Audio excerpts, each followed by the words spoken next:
Our guest today on the God Rock Show is David Leonard. Thanks for joining us. Thanks for having me. Take us back to the beginning for you. You're leading worship at your church. Was your dad preaching at that church, was he? Well, no. I mean, my dad's been a pastor for forever. Yeah. I've always kind of grew up singing and leading in the church, but yeah, just always loved it and didn't know what I was going to do. Didn't know if music was going to be the thing, but ended up doing it. Started a band in college. And then I was off to the races. I read somewhere that you led worship and your dad was preaching in the same day. There's no pressure there that you're setting the tone for a sermon your dad's... It's family business. Yeah, right, exactly. Yeah. Were there any pep talks at home? Did he say, hey, we want to go in this direction? Yeah, guaranteed. Yeah. Guaranteed. Unbelievable. Yeah. Tell us about your faith. How did you find Jesus? Man, my faith came a lot through my relationship with my own father. Yeah. I was, shown the love of God from a very early age, and shown what it looked like to fail at a lot of different things, but shown grace. And I felt like my parents allowed me to be who I was, and allowed me to find God in my own way. It wasn't something that I felt like was forced on me. And then God met me through all kinds of things in my own life later on down the road, where grace actually became a tangible thing to me. It wasn't just something I'd been told about. It was something that I felt like I was being extended. And all of a sudden it kind of started to click a little bit more the sacrifice that God gave, and what it meant to actually accept Christ. And I'm still learning. I'm still trying to figure all this stuff out. It's a journey. It's not just like this beginning and it happens. It's like a continual thing. You talk so fondly of your parents there. Tell me about the impact your parents have on the future version of yourself. Yeah, I mean, I think I've watched them grow through the years. I think my father has been a continuous student. I look at him and I see a man who's read through the Bible so many times and has so much knowledge about God, and I long to be like him. But at the same time, I see a man who also wants to continue to grow and wants to continue to learn more. And so for me, I love the fact of never, feeling like we've arrived.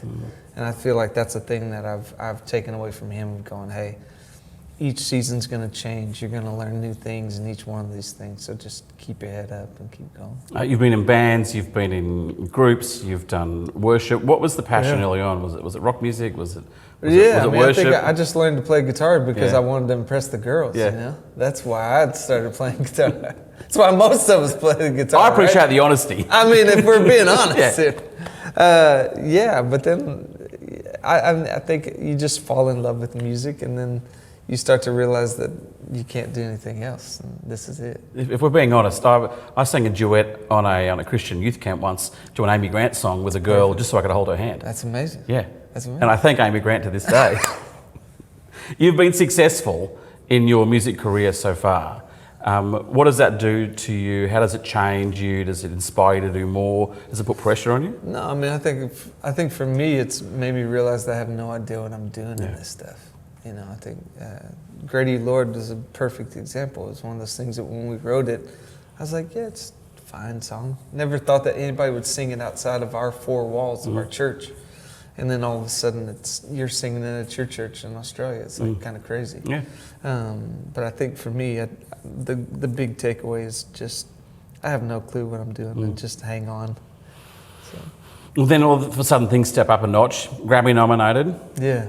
How do things change when that happens? What was it like? Well, I mean, that's a story in itself, because we were Grammy nominated for, Christian Album of the Year, and at the same time, All Sons and Daughters was ending. Yeah. So it's the pinnacle of my musical career, but it's also the lowest moment at the same time. Yeah. And is there reasons that you can share where you go, do we stick with this? Are we making the right decision here? Yeah. And don't forget, Air Supply broke up before they had their first hit. For sure. And they said, we're going to have to keep this thing going. Yeah. Well, I think that's the struggle. Is you learn more and more that things are in seasons. For us in our church, we wrote songs for our church. Me and Leslie wrote songs for our church.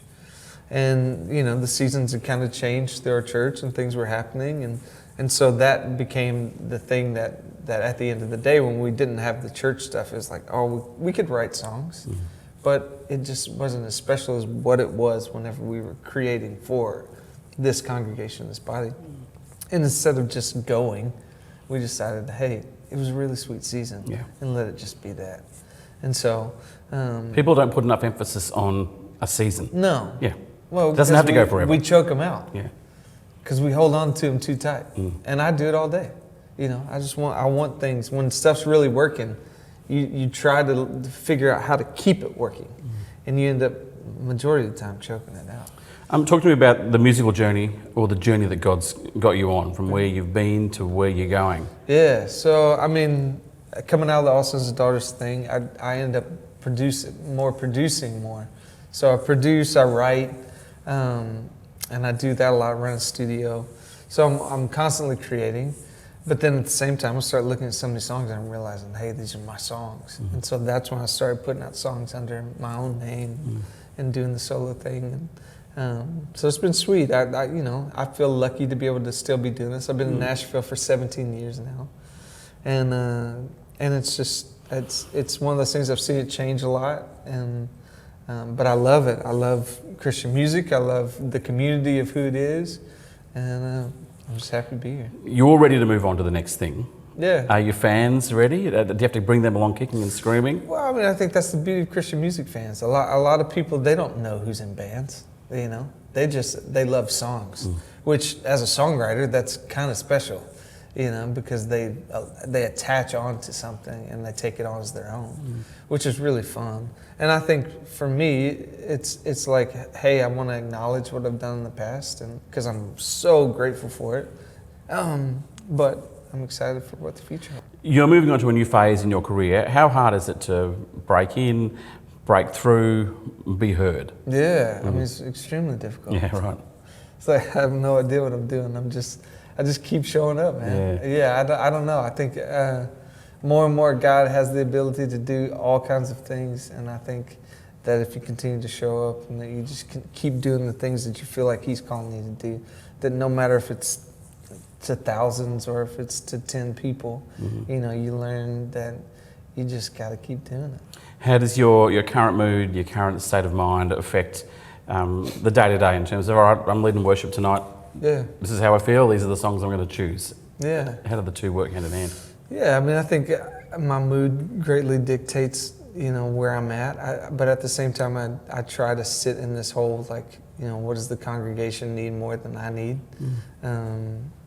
Because that, you know, especially being a worship leader and a guy who leads the congregation, the majority of the time you're talking about what does the congregation need to sing other than what do I need to sing. And sometimes those things go hand in hand, but sometimes they don't. And which for me is a challenge because it pulls me out of certain moments that maybe I'm sitting in, or at the same time makes me reflect and makes me go deeper than what I'm doing. So I love the pull of what it is. How would you present Jesus to someone watching this for the first time that's on the peripheral, on the sidelines? How do you present him to someone in today's day and age? I mean, for me, it's just the relationship. You know, I think it's really easy to just have a conversation and tell people all the great things, but I think people have to see it in your life, and people have to know people that they trust. And I think it is a deeper well whenever you go with people that you actually know, believe what they're talking about.